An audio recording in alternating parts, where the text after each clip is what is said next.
group of Mike and Arizona. And the particular project we were involved with was like a very crazy thing. Nobody knew. I didn't know really what I was getting into. And then we were merged into this, you know, avalanche of work trying to make it happen, which was the very first gigapixel camera, which used a very, very novel concept. And it was extremely cool stuff to work with. And today, I mean, still, I think the main thing that it caused in my mind was that we are not really taking advantage of the whole information capacity that a very simple aperture can provide. And that was like a very interesting approach to try to achieve that. But without further words, I will just give you a warm welcome to Professor Brady. Yes,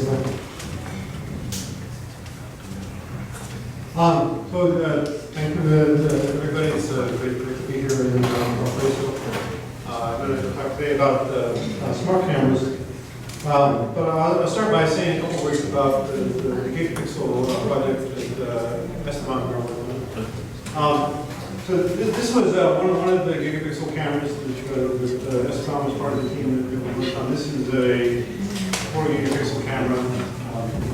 It's a very large camera, and as Esteban talked about at the time, what I was most interested in is why camera technology hasn't developed at the same rate as other information technologies. Over the course of my lifetime, computers are a million times faster, communication channels are a million times faster, but the resolution of video cameras has increased by a factor of maybe 16. And so it just hasn't developed at the same level as other information technology, and isn't anywhere near the physical limit. So in this project, we were interested in, could we make cameras where through a single aperture we could get toward the physical limit. The way we did it is by parallelizing the problem. For a variety of reasons, it's very challenging to make a lens that will form an image at a wide field of view at a high resolution. But by parallelizing, by breaking the lens into a parallel array, when you do that, what we're really trying to do is, you can always make whatever resolution you want just by making a very large array of cameras. But we want to, first of all, show we can make the number of pixels scalable in the pixel count, so that now, if you want a higher pixel count, then the cost of developing a linear way, we want to make it so that the number of pixels is a scalable object, and we want to minimize the volume per pixel. So ultimately, the goal would be to make a gigapixel scale camera that would be the size of a handheld camera. And actually, I forgot something when I started today's talk. I listened to Professor Hauser's talk yesterday, and I forgot I was supposed to tell a joke. I just tried to talk. And I'll tell the joke, and I'll tell you what I'm going to tell you and why. But the joke is related to this issue. We ultimately want to make handheld gigapixel cameras. And so the joke is somebody asked Tim Cook, the CEO of Apple, why the iPhone is so expensive. And so they said, well, the iPhone is a real deal. It replaces so many devices. It's certainly a phone, but more importantly, you look at the iPhone as a smart camera. One of its key functions. And you're talking about this camera for the first time. But it's also like a music playing device, it's a GPS. It replaces many, many devices, and so it's so valuable. That's why the iPhone is so expensive. And so they said, well, if that's true, why is the Android phone so inexpensive? They said, well, the Android phone, it only replaces one device, the iPhone. There's a joke. So I want to talk a little bit about the research issues in gigapixel cameras for a So most of what my group has worked on recently has to do with smart cameras, like the integration of AI into the camera. But we continue research in this issue of optical design. We're making cameras now that don't use this multi-scale design.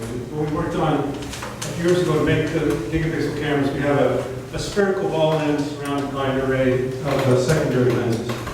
And the key reason to do that is that the spherical lens, basically you can make perfectly diffraction limited images on the surface of a sphere with a spherical lens.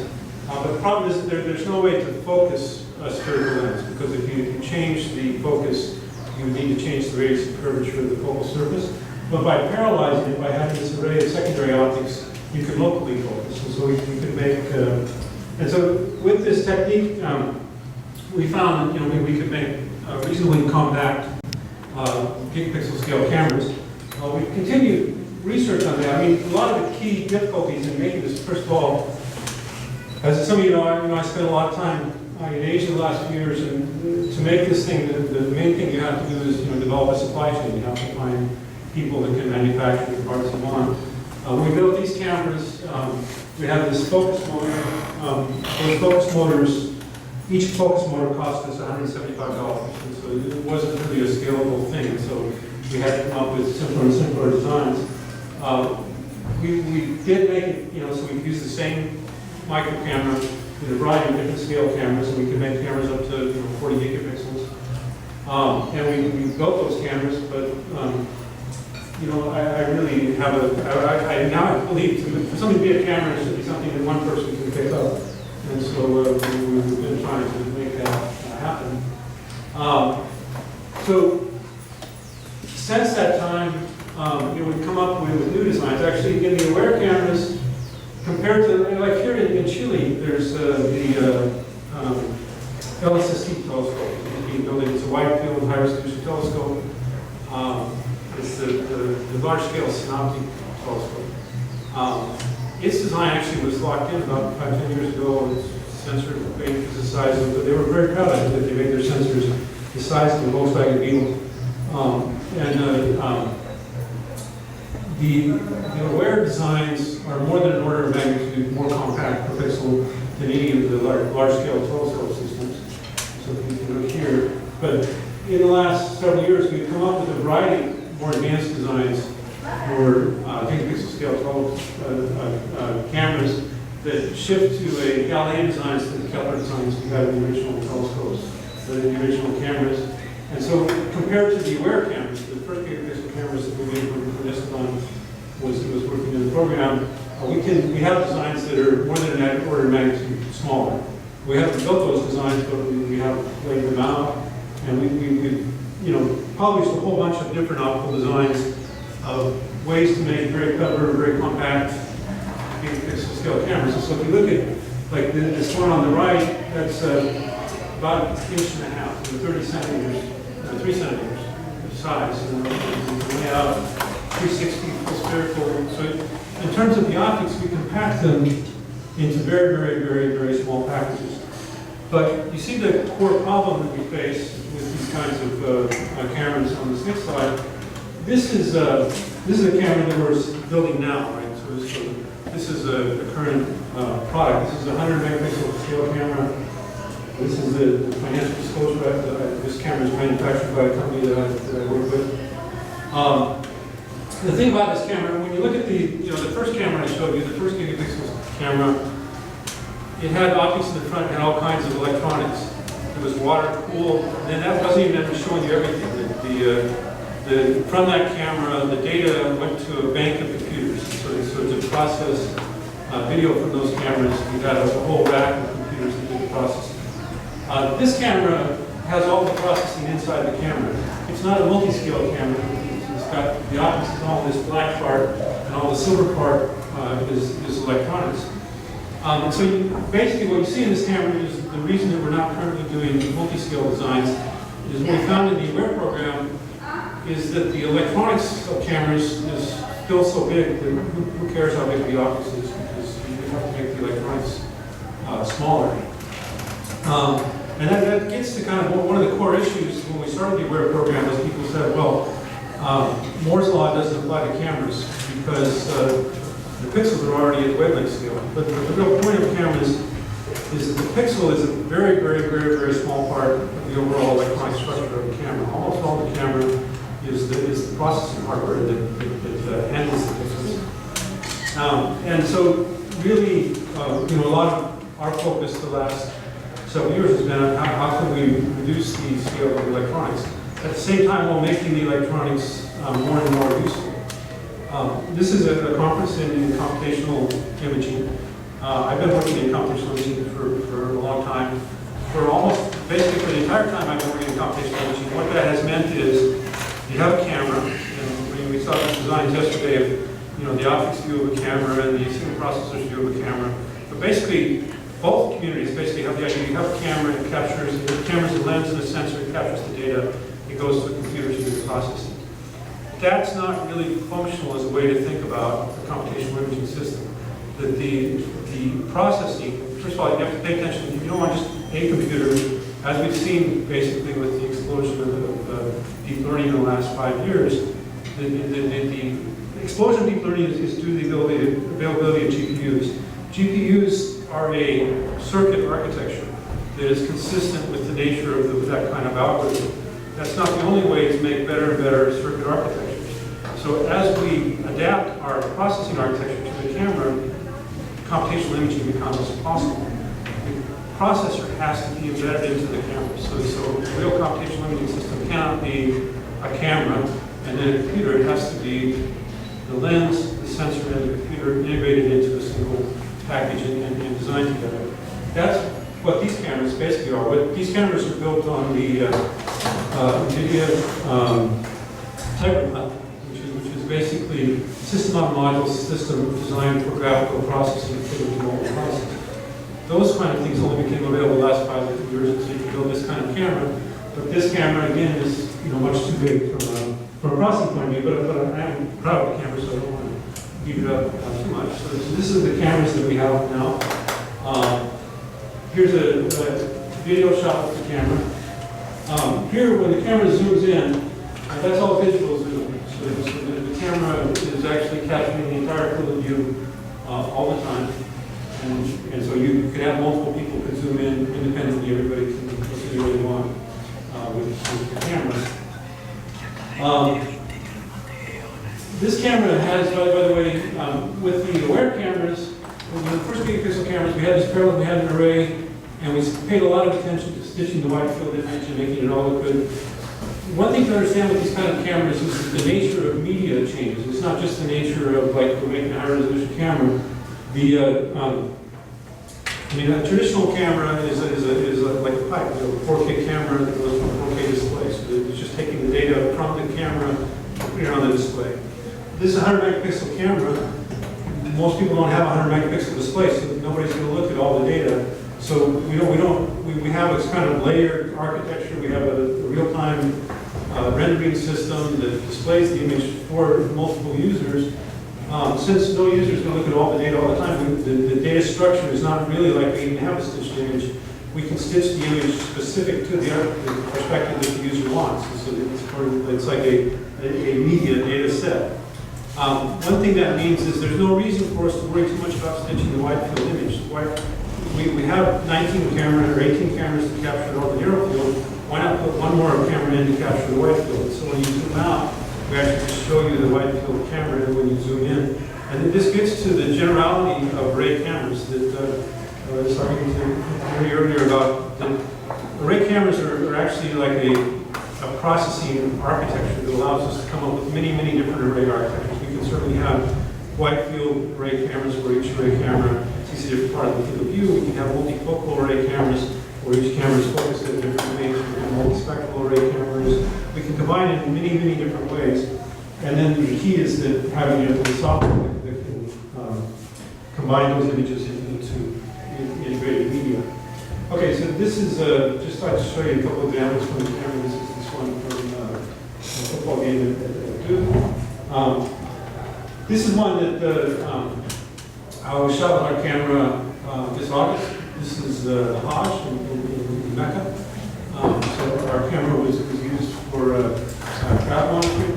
Basically, Mecca has there's problems with crowding. So they have very advanced sort of strategies for different groups who argue with each other, and so they have ways to keep different timing to keep different groups from meeting with each other.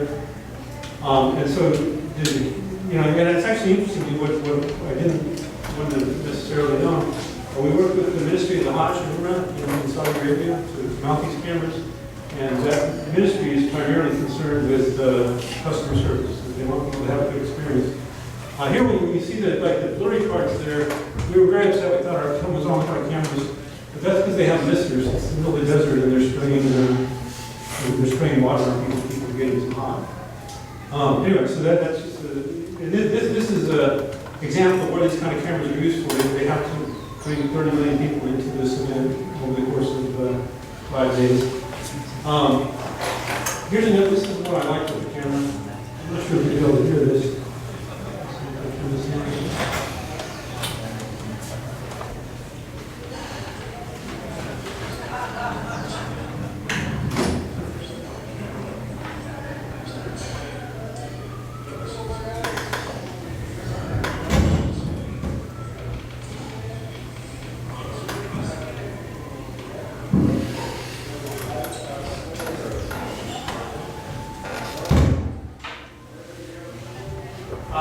Let me go back and play the video again so I can explain.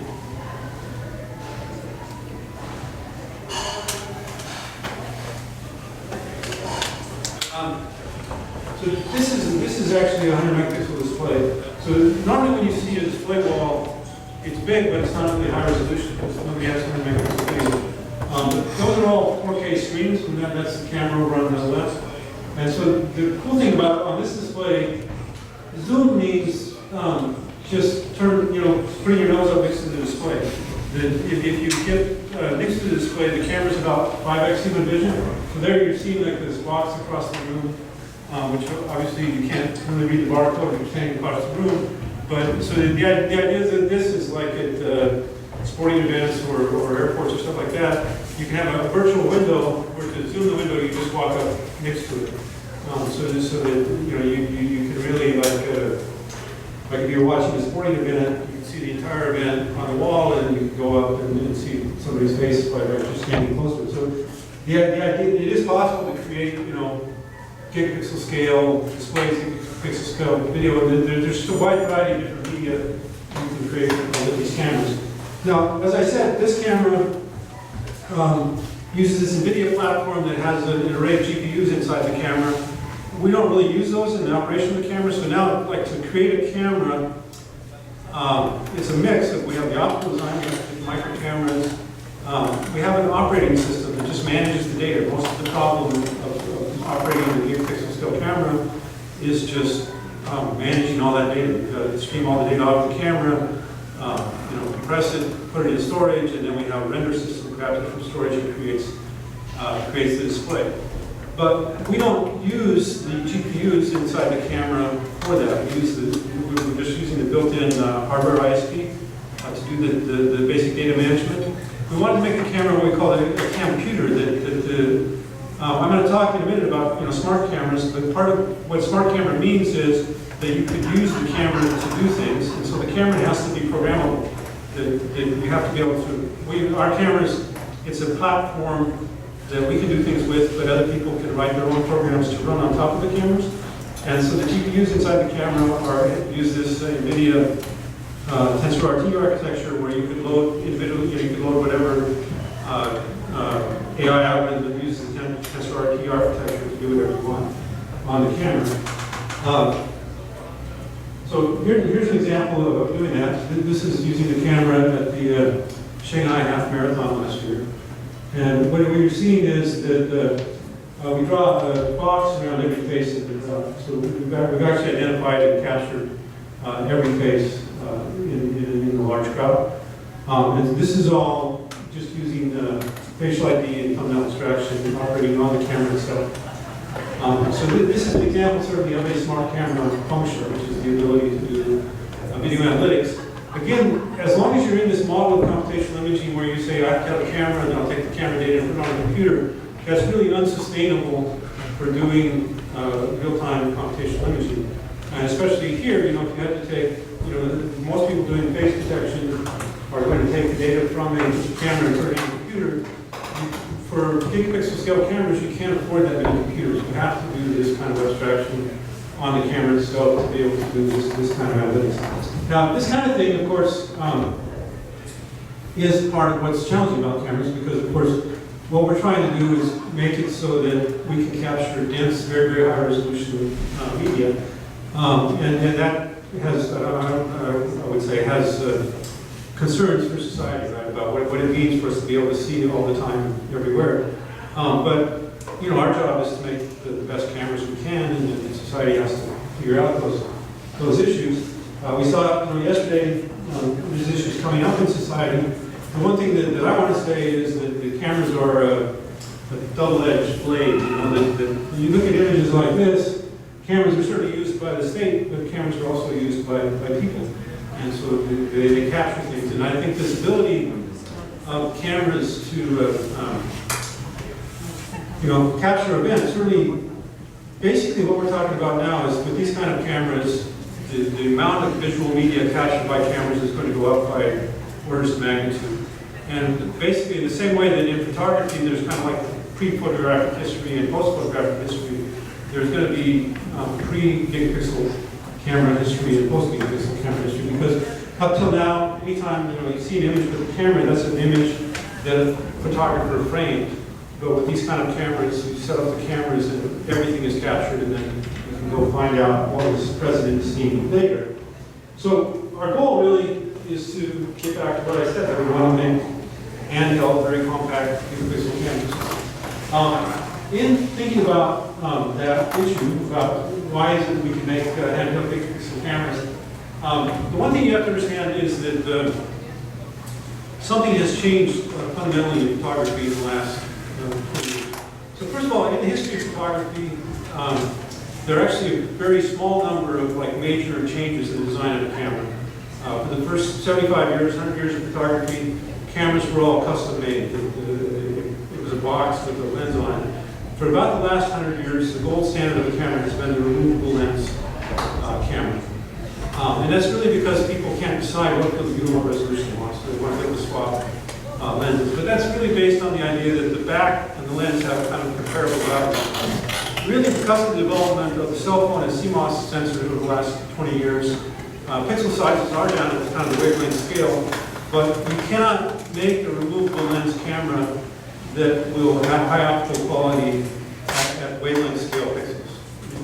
Mechanically, a removable lens can't be that well aligned. So optical performance is better if we make these micro cameras where the lens is not removable. So really what we think is the future of cameras is that instead of removable lens cameras, we build different field of view, different resolution with different arrays of micro cameras. And then by building this micro camera platform, we can build a variety of different cameras. So to build these, the things that are going to make ubiquitous gigapixel cameras possible is first of all the availability of very low cost compact micro cameras. So building the supply chain to have these micro camera arrays, but also artificial intelligence plays a key role. And this is really what the title of today's talk was on smart cameras. This is where I want to say something very fundamental has happened in photography. Maybe before I get to that, I could just mention, certainly, we need this compact, low-cost micro cameras. They're going to replace the removable lens camera, but I guess I won't talk too much about the optical design features today that allow us to make those kinds of micro cameras. But what I do want to talk about is smart cameras. Like I showed you with that marathon picture, certainly a lot of people are using AI to analyze video, but that's not really what I'm interested in when I talk about smart cameras. What I want to talk about is use of AI inside the camera. So if you look at a traditional camera, this camera, this is a high-end DSLR camera. It has like 20 or 30 buttons and knobs that all have different things, and then it has these settings and software you can go. So the photographer is supposed to go and set all that stuff, right? That's where AI can be useful. There's no reason for a photographer to have to go and set the focus, set the exposure, set different things. The camera itself should figure all that out, and that's why when you look at our cameras, they don't have any buttons and knobs, because the camera, there's no way that a photographer, first of all, this is impossible really for a photographer to control this traditional camera. When you go to a large array camera, the number of parameters is even more. There's no way that a photographer could go and set settings. And so it has to be something that's done automatically, and that involves the use of artificial intelligence. So there's 4 ways artificial intelligence can be used in cameras. One is to control the data acquisition process. The second certainly is to form the image, to create the image from the camera. The third is to the data structures, to manage how the data is processed in the camera, and specifically data compression. And the fourth would be video analytics. So the video analytics, data analysis, camera kind of stuff, I'm not going to talk about. I just want to talk about the way AI is used in the function of the camera itself. This middle one, I think from a physical design point of view, is the most transformative because, so we all work in the field of computational imaging, but for normal cameras, the idea that you would use computation to form the image of the camera now has been around for 40 years, but it's never really been successful. We do a little bit of image processing, but for normal cameras, the image that you see is pretty much still the physical image. It's still pretty much whatever was on that focal plane. There was a little bit of color correction, a little bit of denoising, but it's really just you record the image on the sensor, you show that image. With AI, for the first time, we built cameras where the image is generated from the data, and in a variety of ways. It's certainly, we take images from multiple apertures and create an image as though they were from a single aperture. We take images from multiple points in time, so that when you push the button, I want to take a picture, you don't get the image snapped at that point in time, you get the image snapped, the best estimate of the image from a few frames around that point in time. So the image is really being generated by the algorithm. It's no longer being shown in physical image. So that's how AI helps with image formation. I'm teaching a class this year on smart cameras. So I've been talking about this topic a lot. We also just finished a review paper on the topic of smart cameras. We submitted it just this weekend, so this is the authors and what we're thinking about. And so I was going to just give you kind of the key points from that paper. In the abstract of that paper, we make some claims. So you certainly make a smart camera, but you say, well, it's still a camera, how is it better than a traditional camera? One of the claims is that by using AI in the camera, we can use 10 to 100 times less electrical power per pixel. What that means is when you look at our Mantis cameras that we have now, the power, so in the Mantis camera, we're running at 100 watts for 100 megapixel cameras. So we run about 1 watt per megapixel. With the smart camera, we can get that down to 100 milliwatts or even less. And so then we can get to a 10 watt per megapixel camera, which would really be something you could use in the handheld device. And that's the primary barrier to making. The primary barrier to high resolution cameras really is the power per pixel. So I'll explain in a minute why we can get up 10 times or 100 times reduction in power. Certainly the last talk, Professor Alonso talked about better depth of field by doing focal stacking. There's very impressive results, but if you use AI algorithms, you can do better focal stacking. And so, in fact, the dynamic sampling to create the image allows you to get this concept of really this 10x depth of field is really. It'd be better to say that you can see the entire field of view available with the lens and create all that focus for 3D images with the AI technique. We get a 10 to 100x improvement in pixel count. That's really derived from the power reduction. As soon as you've got power reduction, it becomes possible to build cost-effective cameras that will be on the hundreds of megapixel big business scale. And then, in addition to these kind of major changes in the performance of the camera, of course, all forms of the image quality. And a traditional camera, you just have the concept that the scene is two-dimensional, but the real world is three-dimensional.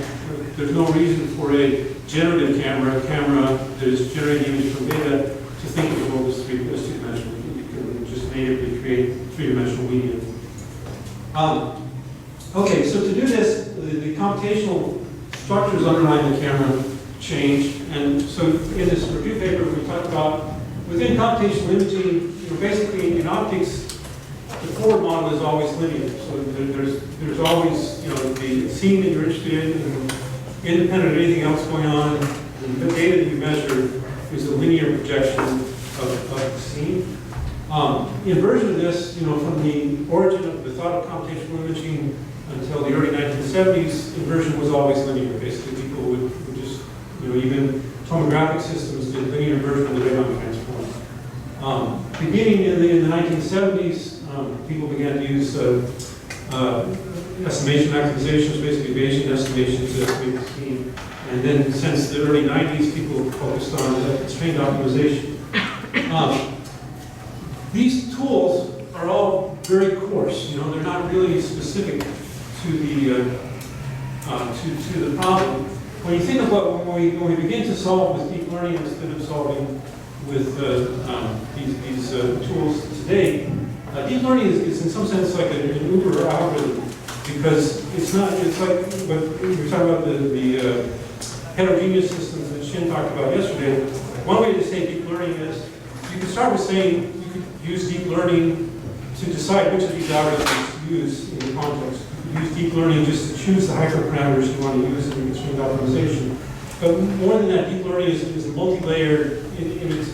Basically, it's artificial intelligence. So it can go into the system, and you certainly use deep learning to generate the images, but it can decide which kind of deep learning to use, which deep learning algorithm to use. So it's a new way, basically, of creating software. And in doing so, it becomes a much more sophisticated, but much more elegant way. So it's no longer just saying the image should be sparse. It's saying the image should use this kind of basis or be sparse on this kind of basis. So this part of the image is a dog, and dog uses this kind of basis, and this part of the image is a cat, cat uses this kind of image. So the algorithms become much, much more sophisticated. So we, certainly use deep learning, but my personal interest is mostly in the physical structure of the camera, and so what I'm interested in is, given the fact that we're going to use deep learning for the compression algorithms for the image formation and for the camera control, how does that change the physical design of the camera? So this is the part of what we do in computational imaging is mixing the physical design and the algorithm design. So basically, we have those three algorithms we use forever. When we change the physical design of a camera, there's only really these kind of four tool sets. There's pupil engineering, so we can change the design of the lens. So conventionally, when you design a lens, you'll have some trade-off between depth of field and resolution. And so you can make the lens, add a little aberration to extend depth of field in exchange for getting up a little bit in resolution. That was real popular for extended depth of field 20 years ago. The second strategy is focal plane modulation. So this is putting filters on the focal plane. So WACCI is an example of focal plane modulation. Put a spectral filter on the focal plane. The RGB filter is the most famous example of a focal plane modulation. It's a powerful tool. Also like light field imaging with the lens-lit array is an example of focal plane modulation. Personally, I believe those first two have not been successful. They're no longer competitive strategies for coding. And the reason that I don't think they're really successful is I think the bottom two have become super successful. The focal plane coding makes a lot of sense if you don't think you can combine images from multiple apertures, which 20, 30 years ago people didn't think they did, because you have to solve the image registration problem and you have to solve parallax problems.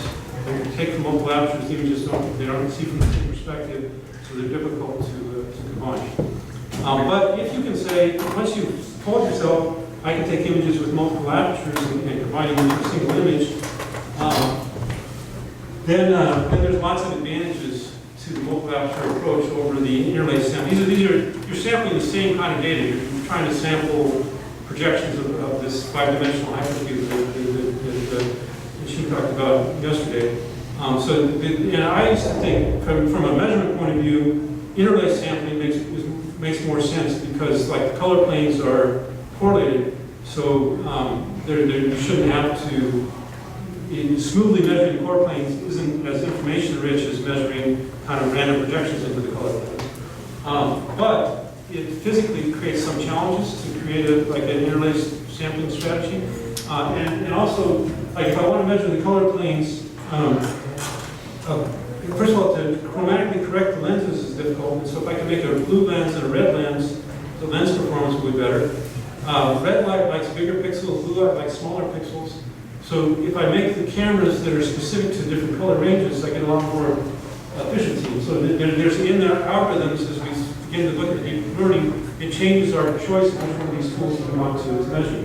The reason I don't think like the lens design is a good idea, like the little bit of blur, and this is related to a paper that Shin and I worked on a few years ago. I can get whatever PSF I want, whatever point spread function I want, by dynamically changing the focus of the lens. Instead of like creating a little bit of blur, I can just sweep the focus of the lens, and I can sweep it in like sophisticated ways, not just like a continuous sweep. That allows me to do dynamic PSF coding, but then I can turn that off, so I can make it scenes, I can make it adaptive or scene specific. And so I think these bottom two tools, dynamic sampling, using multiple temporal frames to create the image, and multi-aperture sampling, are so powerful that they can do the utility of the top two. So we use those things to design the camera. So now what I'm going to go through, I'm going to go through the key details of how we use these things within the three tasks that we're going to use AI for in the camera. The idea of image formation, image compression, and dynamic control of the camera. So the thing is that people over the last several years, people talk about it, have been going crazy with using AI in the camera. Basically, each function of the camera. So the traditional camera has this image processing pipeline. You know, you're going to go white balance, mosaic, denoising, each one of these things. Now, you can apply deep learning to these things, and the idea that these are the tasks is even in and of itself kind of a arbitrary assumption. So certainly, people have done like demosaicing, and demosaicing in most cameras now is done with simple like linear interpolation, just for computational ease.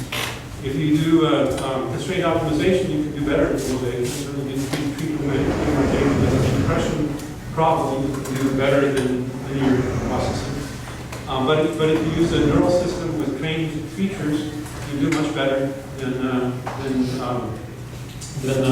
traditional algorithms. But also, there's no reason for you to go through these steps. You can just take the bare data and train to the end and put the entire image processing pipeline into one convolutional network instead of like going through a sequence of steps like this. But those things are all still in development. Here's some examples of just showing you why it's different.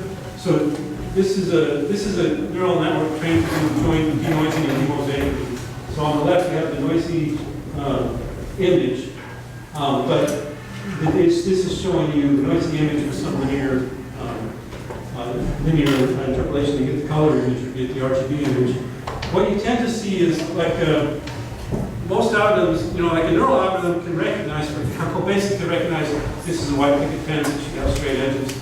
But you recognize that there's something is an edge in the image, and you treat it like an edge. And so if you use most interpolation algorithms are going to show you color along edges because they're going to have some stair step or effective optics or sample. And you won't see that in a neural mosaic algorithm. People have also gone crazy with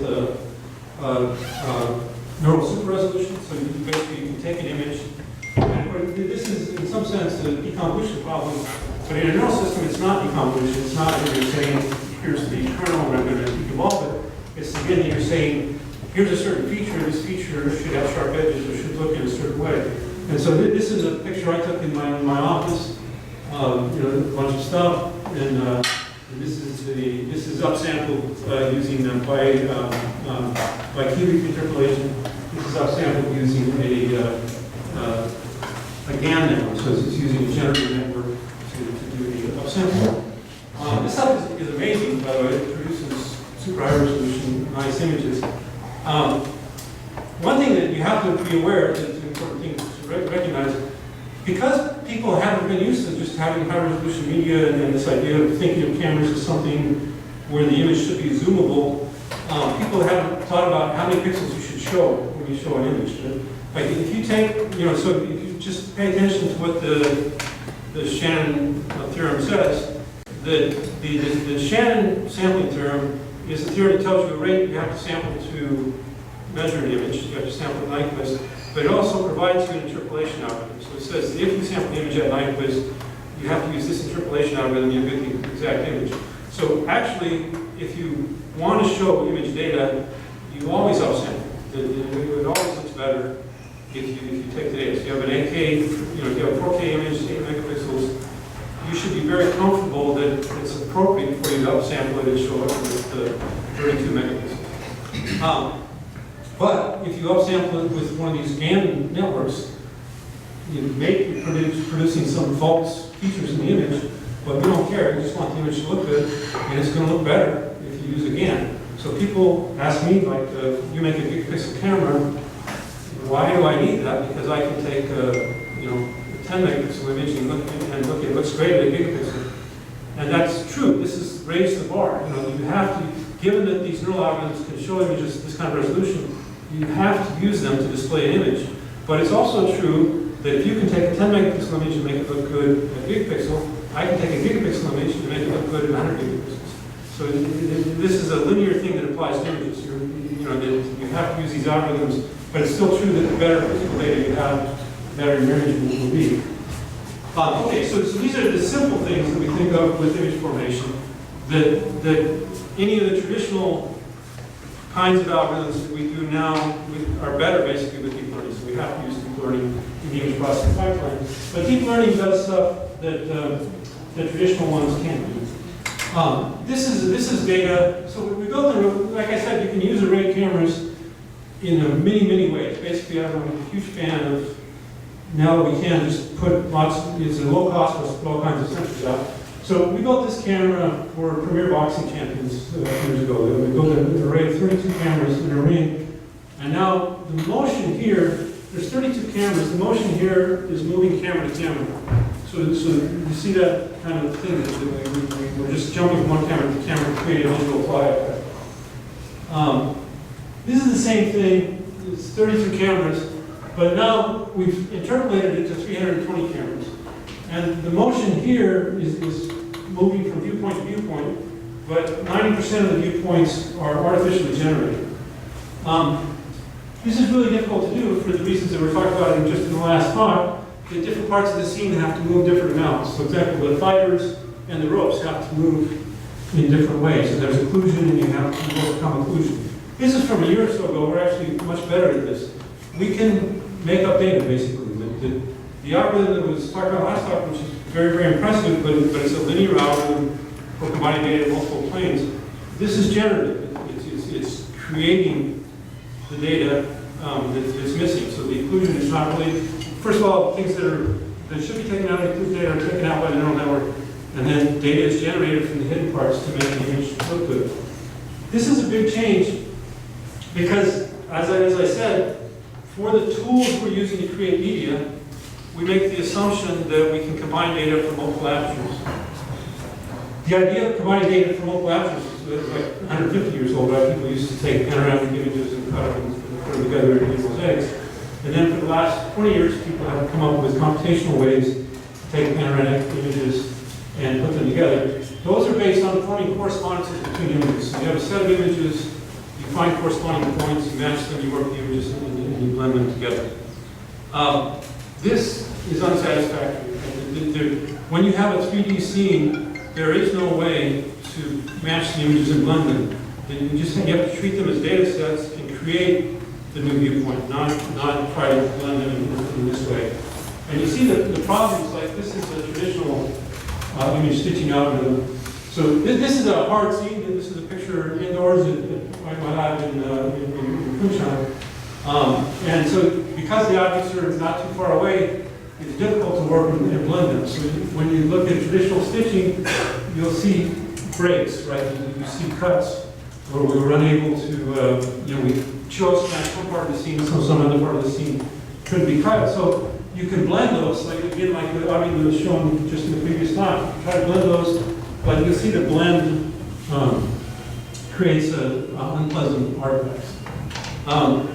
Now, In contrast, now there's a variety of efforts underway to create viewpoint generation systems with neural networks. Because we have this, we realize that there's relatively low cost for us to capture a low resolution version of the scene. So lately we have been less interested in like taking a large array of cameras and blending them all, stitching them all together. Then we are interested in saying we have the low resolution version of the scene from a central camera, and then we have a bunch of high resolution versions of the scene. What we try to do is take all the cameras and render them from the viewpoint of the low resolution camera. And so this is what we call the reference-based super resolution problem. So I showed you data a minute ago of a generated single image super resolution problem. Reference-based super resolution is saying I have a low resolution image of a scene from one perspective, high resolution version from another perspective. I want to generate the high resolution image from the perspective of the low resolution camera. Those systems tend to, so Shin was talking yesterday about 30 dB being a standard. The single image super resolution systems can get to about 30 dB kind of level of generation of high resolution features, but the reference-based super resolution tends to be more like 40 dB. It's very, very accurate kinds of reconstructions. To do that, you put the low resolution image and the high resolution image into a autoencoder. You also estimate a flow between the two images, and then you combine them into a common network to decode the high resolution viewpoint. This is a structure for cross-link with Professor Liu at Tsinghua and Gan Lu at Tsinghua and Shenzhen developed. We've been, just for reasons of our own, we've been using a version called AWNet that uses adaptive weights on the generative part of the image. But what you see, so this is the same scene as what I showed you previously. It's not completely artifact-free. It has blurry spots in different parts of the scene. But what it does, very successfully is not have those kind of cuts that the traditional stitching algorithm has, and it definitely preserves high-resolution features. When you look at these kind of images, again, it's kind of important to understand that these neural systems are really in their infancy, because it's not necessarily important to even show you, you can treat like I think we should form a perfectly stitched image, but it's more important to say, like, we have a certain quality of service in a certain amount of time. So we tend to want our cameras to work like real-time cameras. For recording video rate, we tend to have like a limit of, we want to show you the image, the live image should be less than 300 milliseconds delayed from live. That's going to have a certain quality of service. It's not completely formed. But now, with the neural algorithms, you can say, well, this part's important to me, and then we can spend more processing time when you've frozen there. And then you can even say, the viewer can say, I think this is an artifact, I think something's wrong here. The neural algorithm can say, for that feature, begin to just process and try to resolve that feature. And so the potential to continue to develop these algorithms is very large. But the kinds of things that you see in the algorithms, this is another example of this is using cross-link for viewpoint generation.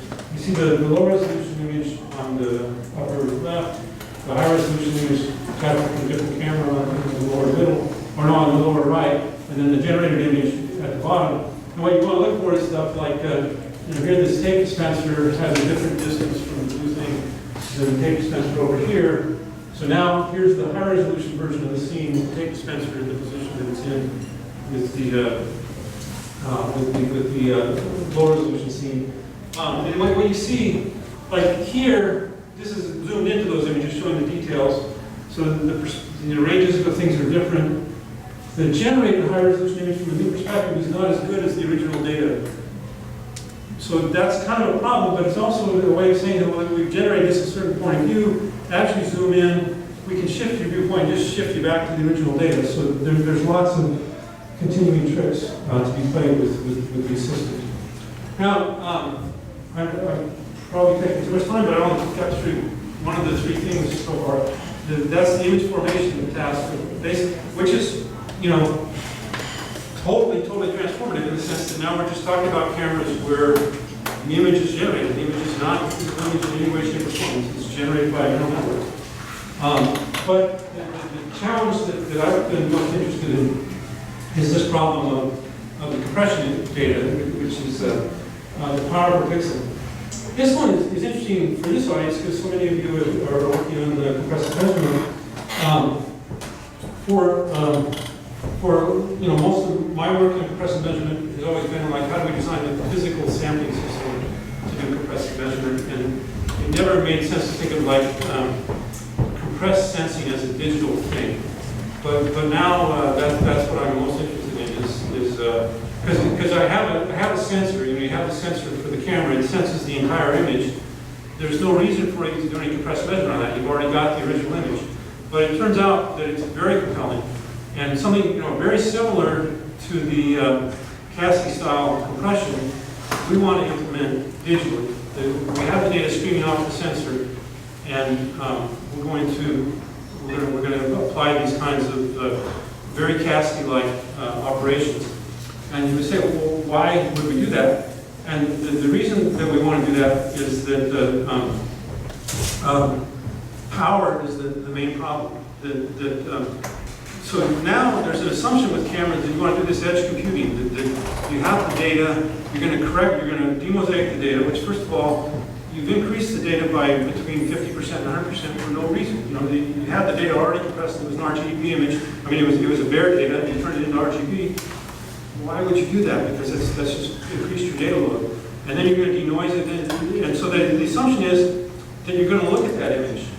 But actually, with these gigapixel cameras, most of the pixels are never ever going to be looked at.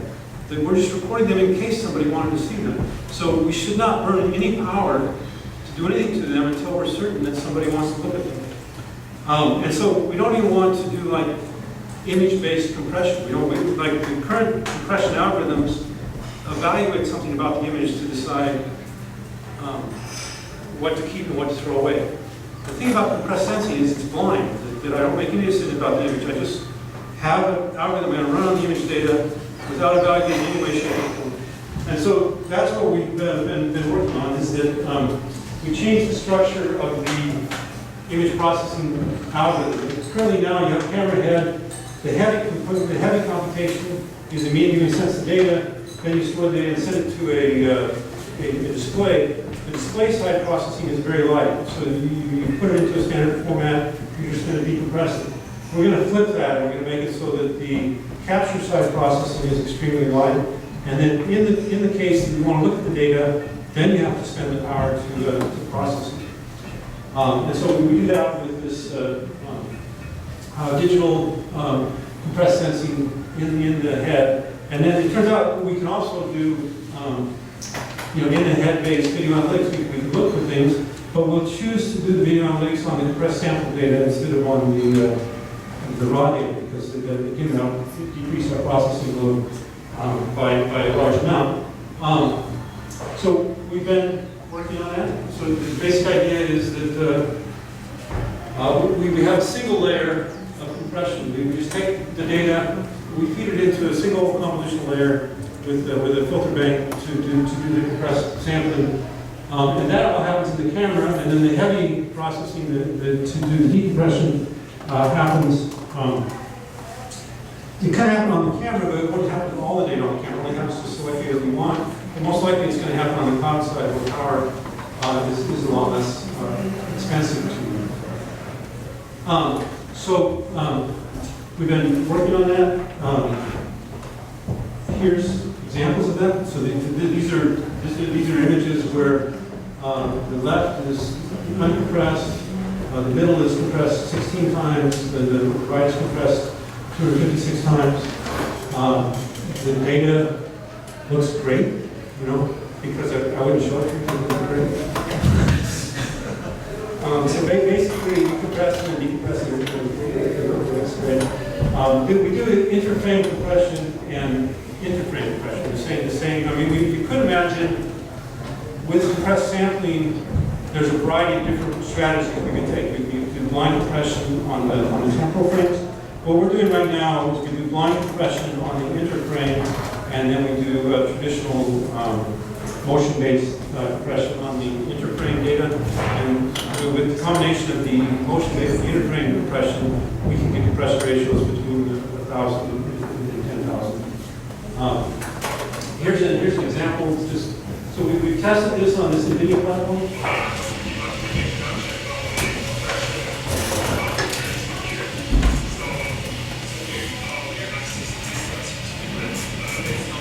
So we feed 6 cameras. Normally this processor only has ISP for 2 cameras. So you can process 2 4K cameras. We don't use the ISP, we're going to use all the GPU, and we compress, and we use 6 cameras just because that's all the camera interface lines that we have.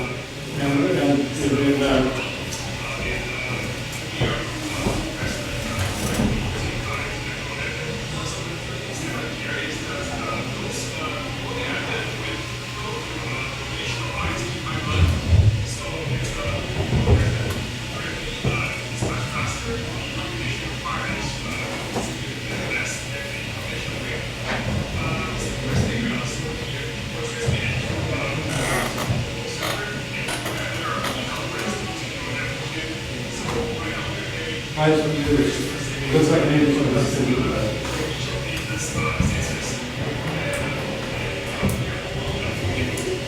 So testing on this platform in comparison, as implemented on the actual GPU processor, our interframe compression runs 14 times faster than traditional JPEG compression. So in one sense, what we do then is basically the number of processors we have, we can get the compressed data stream with 14 times less power than the traditional algorithm. But we actually get this factor more like 100 because we don't do any of the rest of the ISPs. So everything else is done exclusive of compression. We're not doing it at all. So the overall reduction in camera head power is a factor of 100. So then finally, just to get back to the smart camera theme, inside the camera we're going to use AI to perform the image, we're going to use AI to reduce the power that we need to pixel the image, but we also use AI to control the camera. The camera basically is a dynamical system. So, in fact, what you might say, deep learning has three kinds of machine learning. There's supervised learning, unsupervised learning, and reinforcement learning. So we use supervised learning in the image formation task. We use unsupervised learning basically in the compression task. And then we use this reinforcement learning in the camera control task. So we treat the camera as a robot. We don't know, and this is where things are interesting, is that traditionally with the camera, there's an idea that you're looking at a 3D scene. You evaluate where the focus is, you focus, you capture the focus. But that's not reality. The world is three-dimensional.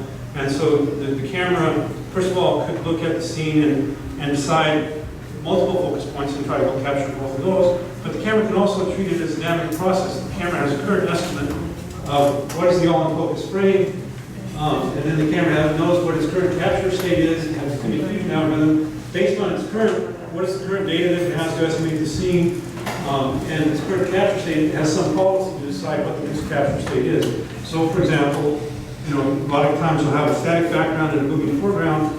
You might want to track the foreground because it's moving and more dynamic, but you don't want to ignore the background entirely. So you have to come up with a strategy to say, how many frames should you take of the background, how many frames should you take of the foreground.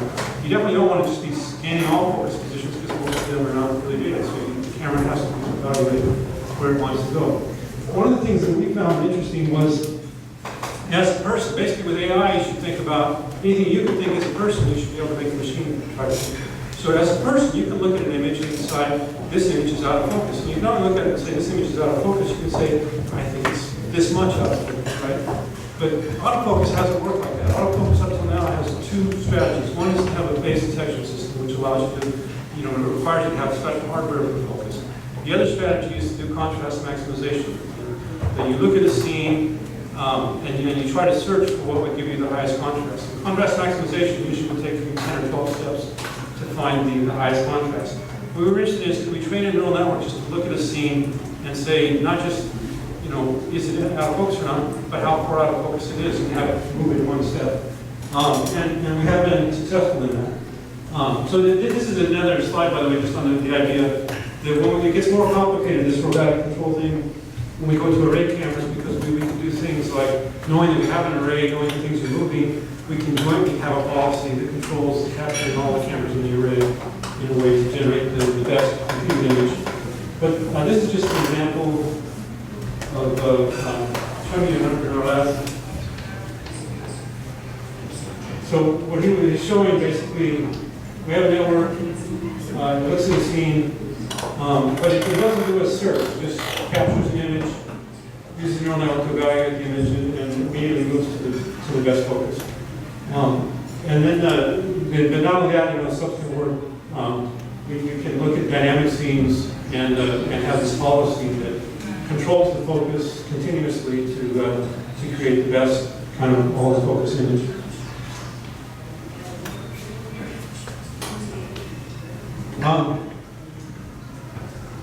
And the other thing is, so among other things, not only that, you can of course prioritize. So people like smart camera makers already do stuff like identify faces in the scene and focus on the faces. This is an example using a saliency network where we extended the network that the children had to look at a scene, and then the heat map over there is where we have a saliency network that's decided what's the most important thing in the scene, and then immediately focus on the thing that's interesting in the scene.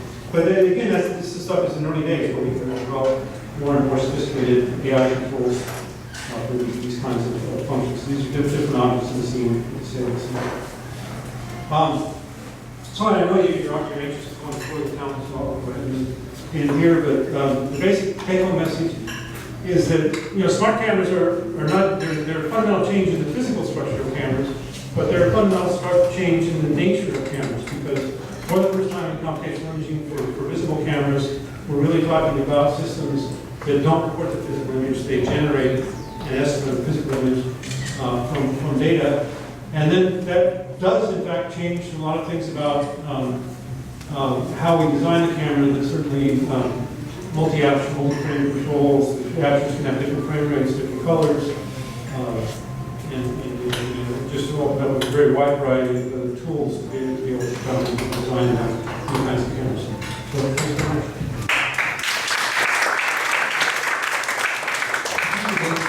It was awesome to see all the new stuff you guys are doing with so much data. I mean, so I will leave everybody to make whatever question now from the audience.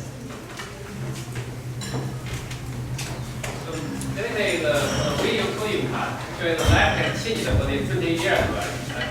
真的一样的时候来 if you want to take a photo, you have to go to the studio and broadcasting to every house, right? You get people on TV. Nowadays, everybody is like holding a camera, taking photos, and nobody cares. We make a record more videos, and nobody really really watch it. So the problem is for you train the neural network for video coding, right? You still kind of like dive in the MPEG framework. But actually, is there another way to make it like to a very super simple encoder? I don't take the part, don't take the latency away. Latency is another thing you didn't talk about, how do you plug in your video processing. So the question is, should we think about another video encoder or decoder that really change with our this kind of video system? I think on so the question is, should we think of a new coding standard? I think that there's a need for definitely. The short answer is definitely. I think that neural-based. This changes everything about the encoding standards. But in the near term, from a camera point of view, I think we're happy to use our own proprietary encoding side, and then we can convert to standard formats for the distribution side. Yeah, that's not the consumer part because we use that. But that's kind of like a last mile thing, right? There's we have a transporter that I think you more likely want to use a cloud transporter to encode it into a standard format for a cell phone or whatever kind of device. So the second strategy think about these videos, if you want to control a robotic rover on the moon, the latency from moon to Earth will be 5 seconds. Yeah. That's how do you do it. Well, I mean, in that case, you definitely have to have the control on the device. So one solution is to build a predictive video coding model. So what I really show you is the video going to be shown 5 seconds later. We do that already in our rendering system. Yes. It's predicted, right? That we have what we're showing you, but we prepared what we think you might want to look at next. And so if we're wrong, then it takes more time to show it to you. But if we're right, then it shows it with less latency. Okay. So thank you. More questions? Yes, thank you for the talk. You know, we have been working with compressive imaging for a long time, and I was surprised there is not a single collaborator in these new smart cameras. So I think one of the big, let's say, maybe troubles will be storage of these high resolution videos. I mean, if you want to transmit somewhere or something like that, will be very heavy.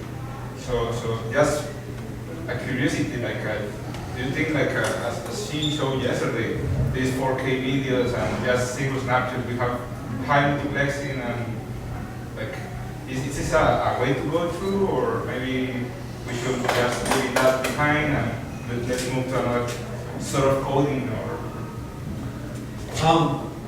Yeah, so I worked a lot with code raptures over the years. I don't see a role for code raptures in visible cameras. I think for X-ray cameras, X-ray imaging systems, code raptures are very useful.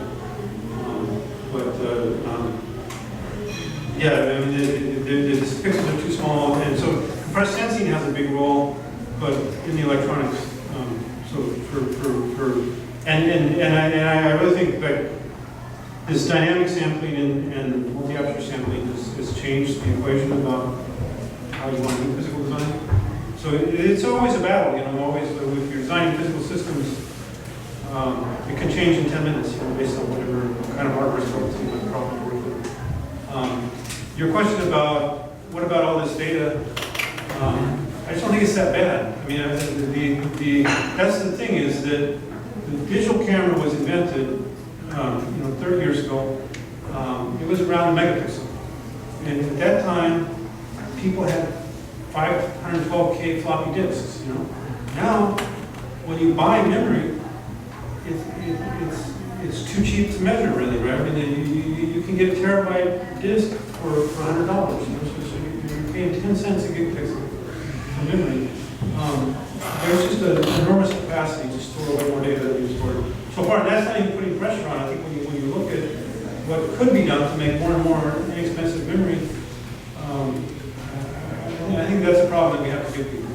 But I mean, certainly, it's also, I mean, and then you can also get much more effective about, you want to look at it as like capture and then you're done, because you can do things like decaying quality of service, like you store a lot of data. You can be mining that data and degrading it or deciding how you're going to compress it in a variety of ways in the cloud services and stuff. So there's way too many ways to handle the data that's always worried about right now. And I think the key thing is it's time for cameras to kind of keep up with the rest of the information technology. Questions? Henry? The electronics codification that you mentioned, the compressive sensitive electronics, what kind of codification you make? Linear, nonlinear? Is based on integer numbers? It's in you try to maximize the right. So the question is, what kind of compression are we doing? Well, I have a paper on the archive that goes into all the details of the compressive strategies we're using right now. I'm sure you're welcome to look that up, but it's quantized. It's not binary, but it's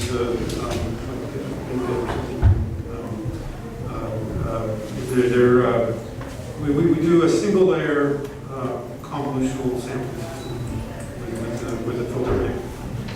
And so it's in some ways very similar to a DCT, but not a DCT because the DCT would emphasize low frequencies and this does some nerve filters. They operate in a single layer and then we do a dense computationally intensive instruction. Okay, I do have a final question, and maybe elaborate one. So with your cameras now, you're basically solving two very, maybe, I don't know, old problems or common problems or maybe desirable things. One is, where is Wally? And the second one is about Big Brother. So you can allow people to play the Big Brother. But on the other hand, with all this amount of data, there's an interesting quote in your book, which says that we one can regard the possibility of image compression as a failure in sensor design. Would you change that quote in the second version of your book? That's a really good question. So yeah, we saw this first of all thing.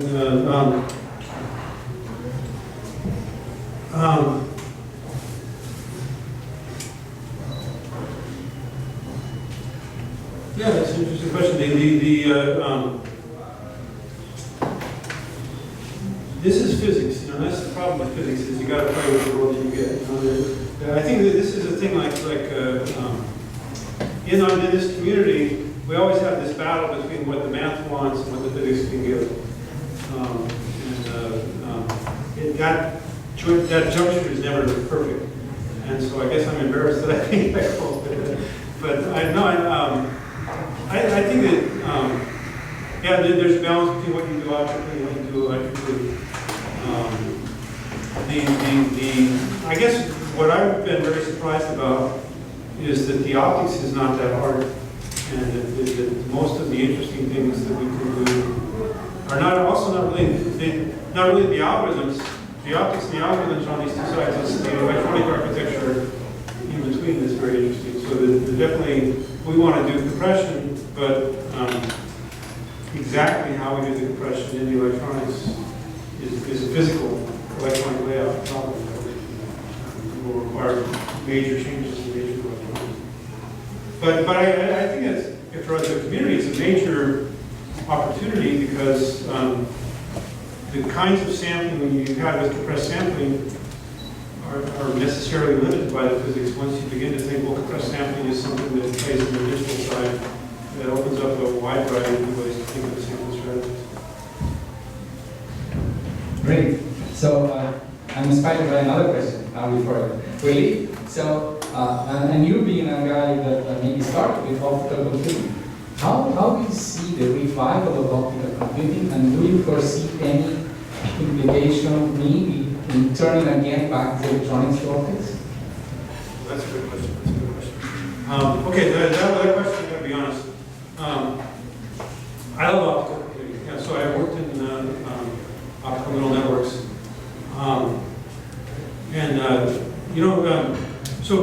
I saw some quotes, like the first mention of the artificial neural networks was around 1990. That's in the title of my thesis from 1992. Now I think my thesis is like one of the first theses that used the term artificial neural networks.